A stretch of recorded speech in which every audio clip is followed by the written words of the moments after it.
The word most people use when they talk about Bill Gaither is legend, but the men who actually sang with him on those homecoming stages keep landing on something different. They use the word dad. Michael English said it quietly, with no cameras running.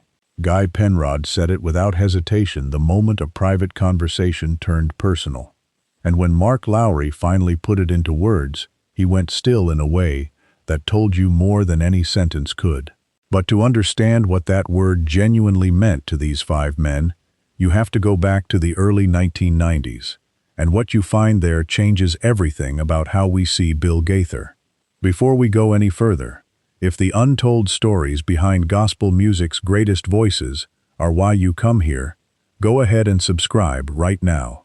New stories come out every week on this channel, and next, Gloria Gaither speaks publicly for the very first time about years of her own life she has never once discussed. You genuinely don't want to miss that one. Bill Gaither turned 90 this year, and his place inside the long story of American gospel music is simply not a debate. The songs he and Gloria wrote together, Because He Lives, He Touched Me, and The King Is Coming, became something more than recordings. They became embedded in the practice of Christian worship across 5 full decades, sung in churches from small Indiana towns to the largest congregations in the country. In 1991, Gaither gathered a group of longtime gospel singers inside his Alexandria, Indiana recording studio for what was intended as a loose, informal reunion, and what came out of that afternoon launched the Gaither Homecoming video series, one of the most beloved franchises in the entire history of contemporary Christian music. Millions of families watched those recordings in their living rooms across the following years, and the warmth that came through the screen was genuine because the people on camera shared real history with one another. What most people focus on when they talk about Gaither is the catalog, the decades of Southern gospel production, the body of recordings that outlasted every musical trend it passed through, the legacy now stretching across more than 50 years. But Michael English, now 64, Guy Penrod, now 62, Lowry, now 67, David Phelps, now 59, and Wes Hampton, now 47, all point to something the recordings cannot carry. They point to the moments when the music stopped and the man in front of them simply remained. The Gaither vocal band of the late 1980s and into the early 1990s was not simply a successful working group in gospel music. It was a community organized around shared faith, pulled together inside a studio just outside Alexandria, and sent out onto stages across the country, where what the audience felt in those rooms was something no recording could entirely translate. Years of shared travel and shared purpose had built between those singers the kind of trust that money and professional contracts cannot manufacture on their own. Michael English joined the group in 1985, arriving with a tenor voice that audiences carried home in their memory long after the concerts ended.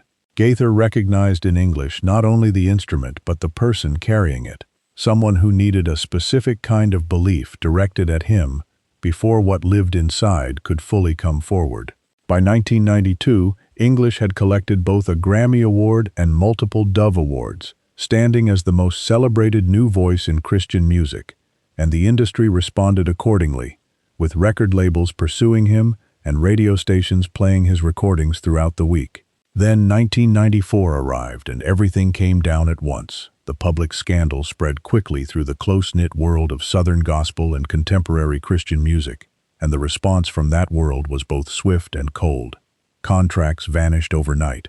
Radio stations pulled his recordings from rotation, and the same community that had celebrated English so loudly just 2 years earlier went nearly silent on his behalf, with a silence loud enough for everyone who cared about him to feel. Wes Hampton came into the Gaither vocal band in 2005, a young singer from Roanoke, Virginia, with a voice that drew immediate attention and no established platform of his own yet. And Gaither brought him in the same way he had always brought people in, not by offering a professional arrangement, but by convincing Hampton that what he carried was genuinely worth something.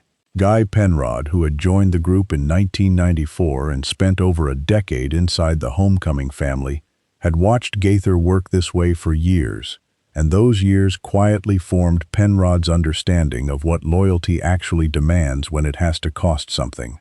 All 5 of these men eventually arrived at the same recognition, by different roads and in different seasons. The understanding that the person most responsible for their place in this world had stepped back and asked for nothing in return. The answer started taking shape for Michael English in the hours right after his public fall, when the people he had trusted most were suddenly and efficiently unavailable. Gaither reached him directly, not through a representative or a prepared message, but personally, the way you call someone whose number you actually have. What he said on that call was not about the music business, not about damage to the ministry, and not about what the situation meant for anyone's professional standing. He told English that the failure did not end the story, only that particular chapter, and that what mattered now was the man himself, not the career the man had spent years building. English has returned to that conversation many times in the years since, and each time the account is the same. It was the call that kept him from disappearing entirely. Gaither stayed present through the long and unglamorous process of restoration, not as a music director managing a liability, but as someone who had simply decided the person was worth more than the problem in front of him. The restoration took years, and none of those years were easy, and Gaither walked alongside them, without ever making it a story he told about himself. When English eventually returned to Christian music in the early 2000s, recording again and returning to concert stages, he told audiences publicly that one person had refused to let him believe the story was finished. He did not say the name, because he did not have to. What Bill Gaither gave Michael English in 1994 was not a second chance. It was the steady insistence that there had never been a reason to stop counting on him.